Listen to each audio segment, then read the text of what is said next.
జగన్ విదేశీ టూర్కు CBI court అనుమతినిచ్చింది. మే 17 నుండి June 1 వరకు సీఎం జగన్ విదేశీ టూర్కు వెళ్లనున్నారు. ఏపీ సార్వత్రిక ఎన్నికల నేపథ్యంలో సీఎం వైఎస్ జగన్ గత 2 నెలల నుంచి ప్రజల మధ్య తిరుగుతూ ప్రచారాన్ని హోరెత్తించారు. అయితే మే 13న 175 అసెంబ్లీ, 25 పార్లమెంట్ స్థానాలకు పోలింగ్ పూర్తయింది.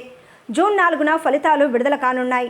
ఎన్నికల ఫలితాలు వచ్చిన తర్వాత ఖాళీ సమయం తీరిక దొరకదని భావించి చాలా మంది పొలిటికల్ లీడర్లు రిలాక్స్ మూడ్లోకి వెళ్లిపోయారు. ఈ క్రమంలోనే సీఎం జగన్ కూడా తన సతీమణి వైఎస్ భారతితో కలిసి లండన్కు వెళ్లనున్నారు. అక్కడ తన కుమార్తెతో సరదాగా గడిపేందుకు కుటుంబంతో కలిసి వెళ్లే క్రమంలో హైదరాబాద్ నాంపల్లి సిబిఐ కోర్టును అనుమతి కోరుతూ పిటిషన్ వేశారు. అయితే దీనిపై గత వారం వాదోపవాదాలు జరిగాయి. మే 15న సిబిఐ కేసు విచారణకు వస్తున్న నేపథ్యంలో అనుమతి ఇవ్వకూడదని సిబిఐ తరపు న్యాయవాదులు వాదించారు. అయితే సీఎం జగన్ తరపు న్యాయవాదులు కూడా అందుకు కౌంటర్ వేశారు. జగన్ ఒక రాజకీయ పార్టీని నడుపుతున్నారని, ప్రస్తుతం ఆయన రాజ్యాంగబద్ధమైన ముఖ్యమంత్రి హోదాలో ఉన్నారని, ఆయన్ను నమ్ముకుని ఒక రాష్ట్రంతో పాటు పార్టీ నేతలు ఉన్నారని కోర్టుకు తెలిపింది.